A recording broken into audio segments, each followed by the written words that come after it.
everybody, welcome back to my channel. Sequoia here. I have a very, very special guest for you today, and I'm super excited. She is not only a tarot reader, but she also specializes in tea leaf reading and dream interpretations. And today we're going to dive in to some very interesting, mysterious topics. So please welcome my beautiful friend, Lily. Hi, everyone. I'm so happy to be here with you today. The first thing I want to start with is tea leaf readings. So what is a tea leaf reading and where did that kind of come from? Tea leaf readings are basically when you use tea, loose leaf, so not in a strainer or anything like that, and you drink it in your cup, and then you look at the images that the leaves, or if you're using coffee, the coffee grounds form in the bottom of the cup, and then interpreting those to see what they might mean for you. Basically, the history of it is super interesting. It's definitely more than I could even begin to cover here. So if you're interested in that, I definitely recommend checking out some other resources. But basically, where I've heard that it's gotten most of its roots is from the coffee and tea trade routes, especially along like the Silk Road, where the different cultures were encountering different drinking methods, I guess you should say, different things like tea and coffee. And they were sharing their cultural practices too of divination. It kind of expanded from there. There's definitely methods of tasseography or tea leaf reading in a lot of different cultures that you can find, and a lot of them can be super different or super similar. What does the reading itself mean? Like what you're looking at, what does that have to do with your life? I would probably say that it really is different for each reading. It can even be different for each reading for each person, if that makes sense. So if you're doing a reading for someone and then doing a second reading for them, it might be a little different each time. It can represent what's going on internally in your internal world, like subconsciously, the things that you're thinking about or the things that you're seeing in the cup. Mm-hmm. Or it can also represent the future, depending on how you want to look at it. That's really interesting. How do you interpret the images? So that's one of my favorite questions. I get asked about that all the time. It takes a bit of practice. Definitely, it is a game of practice before you can really feel comfortable kind of tapping into your intuition and finding the images in a cup. First, a lot of times when people look at the cup, they don't see anything at all. And that's completely normal. It's not something you're kind of like trained to do. But if you kind of relax, if you kind of just allow yourself to go into that intuitive mode, if you get nice and calm, do some deep breathing beforehand, it can really help you to find images. What I usually do is I use a little bit of the other person. So I use kind of if they see anything, because I feel like people have their own personal symbolism that might be important for every reading. But I also rely on my own history of what I've learned, either spiritually or through other means of learning. So I take common symbolism.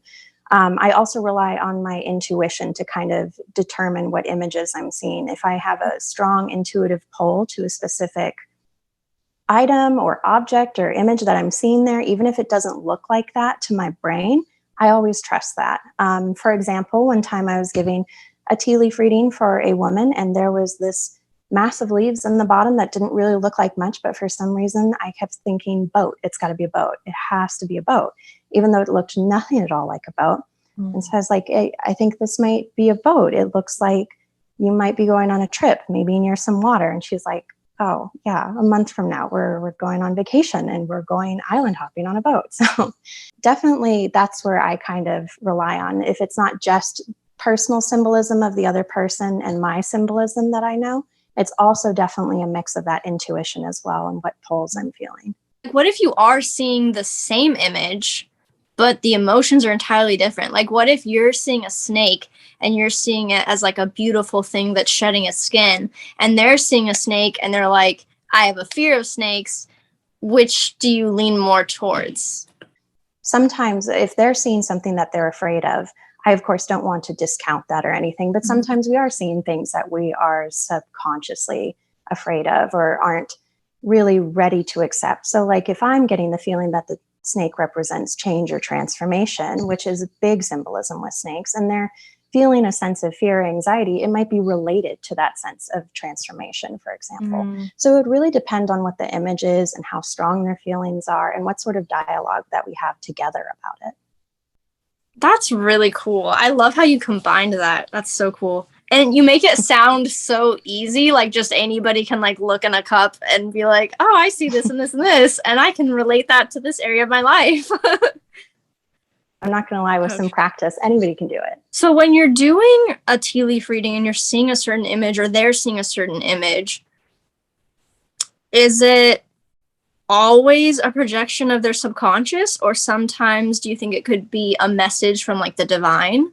When I'm reading for someone, no matter what form of reading it is, I do feel like it doesn't matter as much what I'm feeling about it. It does. It absolutely does, as you know, I'm the reader in the situation. But for them, if they feel a specific calling to a certain thing, like if they work a lot with ancestors, for example, or deities, or they have a strong connection to a specific culture and there's cultural things behind that, if they get that strong sense that it's coming from some other source, like these are messages not from within but from without, that's totally fine too. I kind of let them take it. I give them, of course, what I think and what I feel about it, but I let them kind of find the major takeaway for themselves, if that makes sense. Again, all part of making that collaborative experience.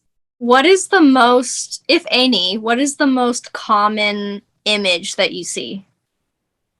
Oh my gosh, I see birds a lot. Birds come up all the time.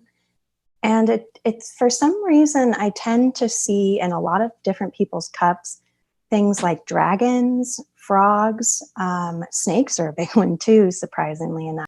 Lots of people too, for sure. But that makes sense because, you know, we're all people and, you know, we see faces everywhere, etc. Well, here is probably the biggest question. Does it matter what kind of tea you are reading?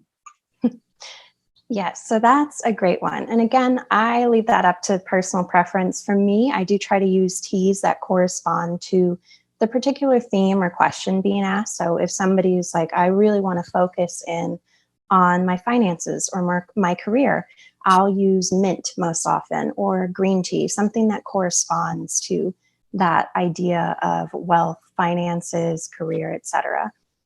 For love readings, I'll use hibiscus or peach, rose petals, different things that kind of correspond to the idea of love, relationships. But again, it's not a hard and fast rule. If I have nothing at all on hand, like if you came up to me on the street and you're like, I got some tea, I want a reading right now for this topic, I'd say, sure, let's go for it. You can do it with anything, but I do feel like sometimes it can be more helpful to at least focus your intentions by choosing a tea that corresponds to the specific thing that you want to ask about. What is your favorite thing about tea leaf reading? I love that it's truly such an intuitive form of reading. I love that you get to really rely on your own feelings and what you're sensing in the moment. And I also do love that it can be so collaborative. It can be so fun to have somebody that you're reading for and have them touching base with their own intuition and intuitive powers and seeing things, maybe especially if they're not usually doing that in their everyday life, that it's kind of new to them. It can be a really great experience. And I love getting to share that with people. So those are my favorite things definitely about it. Oh, you totally inspired me. And I never even did tea leaf readings, and you made it so fun that I wanted to like post my own. And I'm going to share a little picture right here because I remember the funniest one I got was the one that looked like Phineas from Phineas and Ferb. Oh, yeah. And it literally looked just like him. And like, no matter how I would read it, that's the only thing that I saw. And so if people feel inspired like I did and they want to start doing it, how should they start? First, you can use any sort of mug that you have around, but it is really helpful to have one that has slanted sides. So it's easy to see into the cup. And it's really helpful if the interior is a pale color or a white color, usually with no designs on it, so you can see very clearly. That will make you being able to see images super clear. Don't put too much tea in. People make that mistake a lot when it's their first reading, doing that for themselves. I guess my major tip would be to practice. Practice is super important. It takes a lot of time to get used to connecting with yourself and your intuition and finding images in the cup. But with practice and a lot of perseverance, anybody truly can do it. Since you also do dream interpretations, is it kind of using the same part of your intuition? Like you're using images that you're seeing through tea leaves versus images that you're seeing in your dreams? Yeah, absolutely. I do feel like there's a strong intuitive connection between the two because it's not formulaic. With other types of readings, sometimes there are like prescribed meanings, if that makes sense. With tarot, everything's kind of like based on a certain thing. People are going to interpret cards the same way, but these dream interpretations and tea leaf readings really allow you to tap base with your intuition and kind of get a sense with what you're truly feeling about things. So there is a strong connection there, I do believe. And let's go into dream interpretations. I'm so excited. Okay, how do you do a dream interpretation? I usually have the person write out their dream. I find that it's important to have them tell me some of the major imagery, the things that are happening, definitely how they're feeling. That's very important too. And if there are any personal symbols that they come upon, because people do have their own different personal types of symbolism that are more important to them. So, for example, if you are somebody who associates butterflies with a loved one who has passed on, for instance, if there's a butterfly coming up in your dream and feelings that are relating to that person that passed on, that would likely be a dream related to that person who's passed. But for me, if I didn't know that you had a personal symbolism with that or a personal pull towards that, I might interpret that a different way. So I feel like it's very important that people mention that if those personal symbols are coming up. From there, after I get all that information and kind of look at it for a while, I usually have to sit on it. Sometimes I'll meditate, I'll take some time, reflect. When you meditate on dreams, like someone else's dreams, are you really focused on like clairsentience? Like, are you seeing how you feel about certain images? Or are you listening to like your guides send you a message or their guides about their dream? Some days I feel like I'll immediately have a really strong pull and I'll be like, okay, I can stop here. I know kind of in what direction this is going or what this might mean. Other times it does take me a while. Other times I do feel like I'm getting messages from elsewhere or that I'm getting connections from outside sources, if that makes sense. So it can really depend. And I feel like it is kind of a heavy mix of both of those things.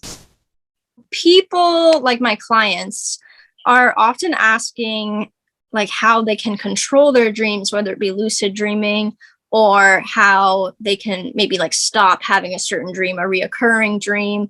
And I'm always directing them towards their subconscious because this is all like however you feel about your dream is a feeling that is being suppressed into your subconscious. So what would your advice be if someone was asking how they could control a dream or stop having a dream? So if you want to control your dreams, like if you want a lucid dream, a lot of times meditation is very helpful for that, but it is definitely very subconscious based. Like you are tapping into your inner world. You have to have a good connection in order to be able to do that. So by connection, I mean a connection with yourself, a connection with your intuition, a connection with your spiritual side. So it does take, again, some practice to do that and meditation and a willingness to just be open with yourself. And to put in that time and effort because you might not get it on the first try for sure. To stop a dream, that I would say is probably coming from a completely different realm. That one is definitely it's very much based in your subconscious, like you said. So that one isn't so much like you can meditate it away necessarily or control it or do a spell or whatever it might be. That one you have to get in tune with yourself. Why is that imagery coming up? Why is that situation coming up? Are there external things coming up with that, like in your environment, that are stressors that you need to work on? So usually a nightmare can tell you actually a lot about what's going on in your own life and what you kind of need to focus on more. It's so interesting because it sounds so complex, and it is to a certain extent, but I do believe in how easy it can be to change your subconscious. Because when I was a kid, there was this book that I would read, and it was called Zoot Zoot Zaggle Splat. Mhm. And it was basically saying that when you have a nightmare and you wake up, you say zoot, zoot, zaggle, splat, and it goes away. And the craziest thing is it completely works. And to this day, I have still used it. I mean, I don't really have nightmares anymore, but if I did have a nightmare, I would say that and it would completely go. And I realized the reason that it works is because it's kind of like how a conscious thought is more powerful than an unconscious thought. And so having an unconscious thought where I'm just watching my dream and I have no power of it and I'm just there versus waking up and choosing and saying the spell and saying something so ridiculous that it's real, it's making you realize the difference between like your subconscious and your conscious in that moment. It completely removes like all the fear, and you get, it's like you're getting in the driver's seat then. And then I noticed when I go back to sleep after saying that, I'm more active in my dreams and I'm a more active part of them. Absolutely. Yeah, it's all about that intention. And like you said, choosing, like the conscious thought has much more power than the unconscious one. You have some control over that to some extent. It's just a matter of getting in tune with that more, especially if you're a person who struggles with that. Do you believe that dreams are mainly projections of your subconscious, or to what degree do you believe they could be prophetic or even past lives or so much more than just our subconscious mind?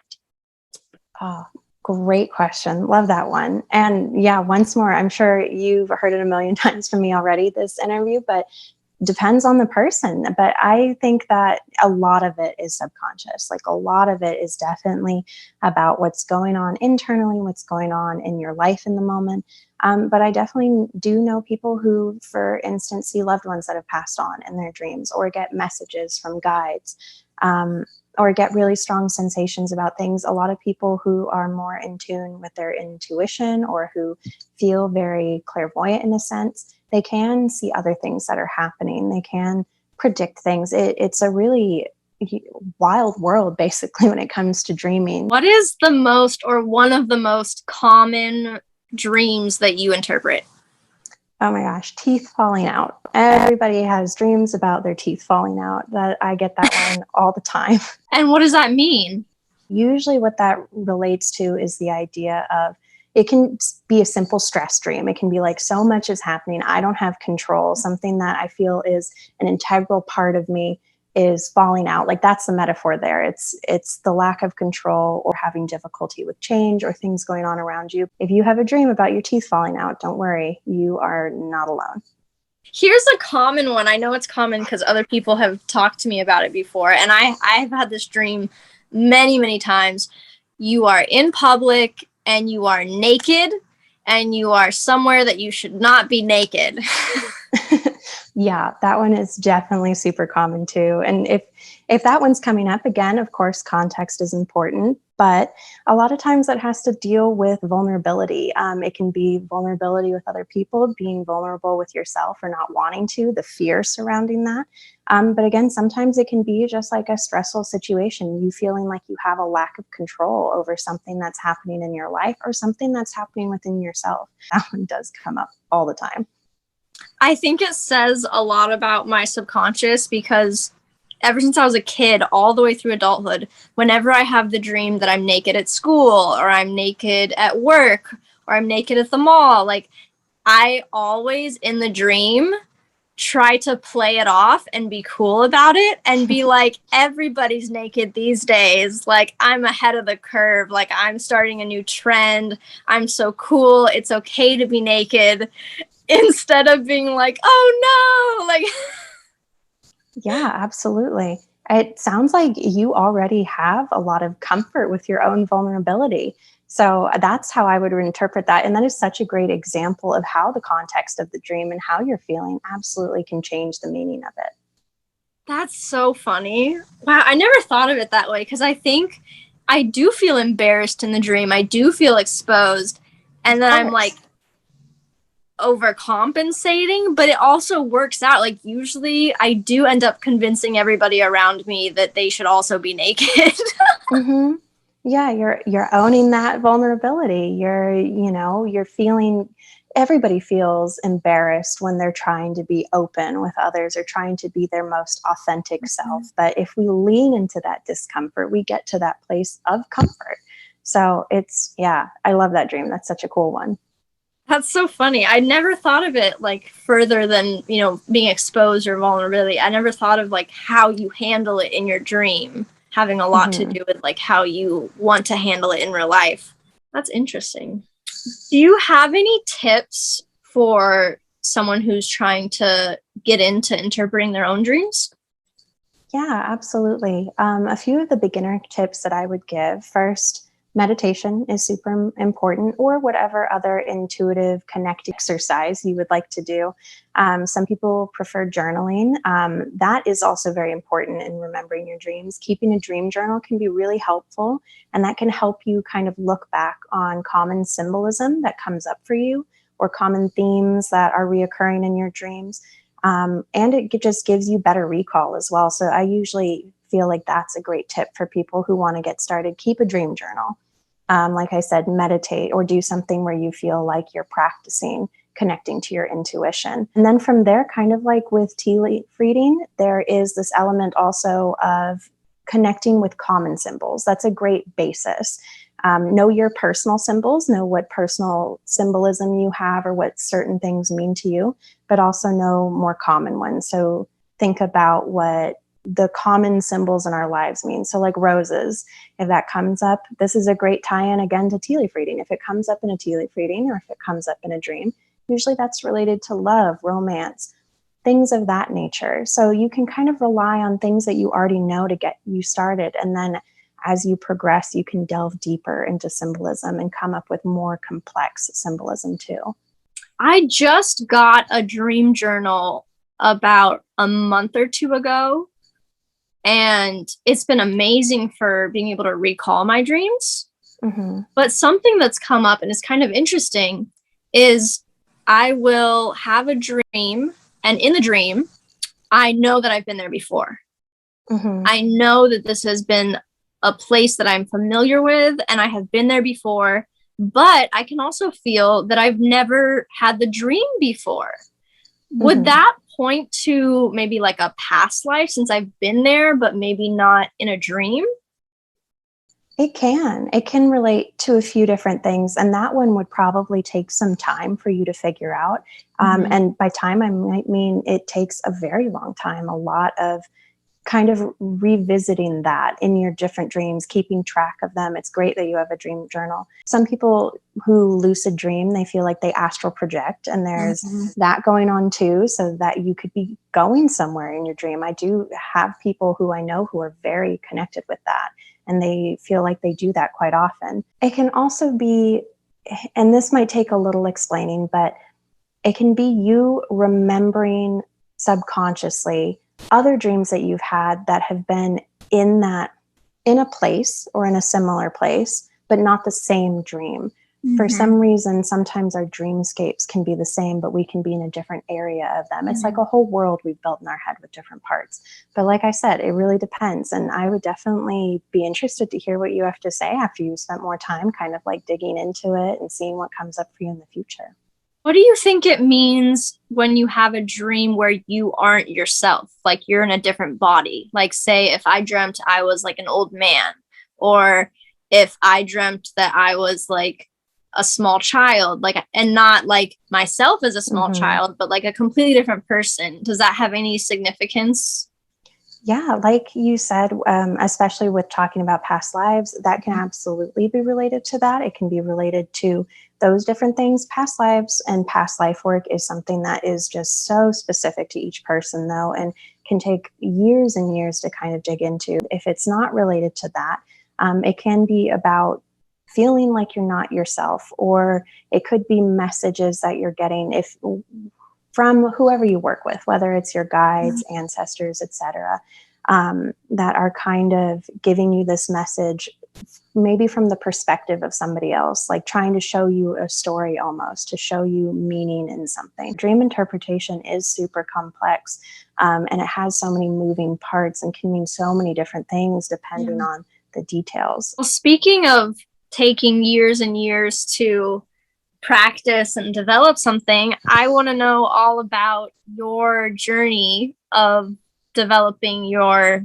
intuitive gifts. Oh, yeah. That's such a long story, and it encompasses so much. So basically, of course, I've always felt like I was drawn to the more spiritual, or I had a good relation with my intuition even as a child. But I feel like a lot of people have probably experienced, as I got older, I kind of fell away from that or didn't pay attention as much to it. And then I felt like I was slowly kind of drawn back in different ways.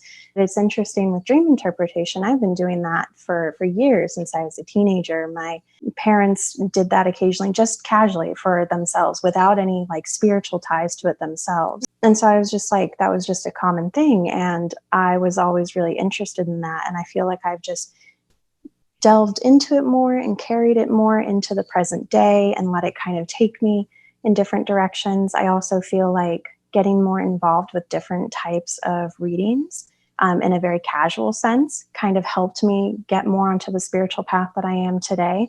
And so it's been a journey of like years of trying to figure out different things for myself, trying to continue to learn and grow as a person. I feel like my readings are a huge part of that. I feel like they've definitely allowed me to connect more to my intuition than I ever have been in the past. What led you, like, why did you feel called to start doing tea leaf readings?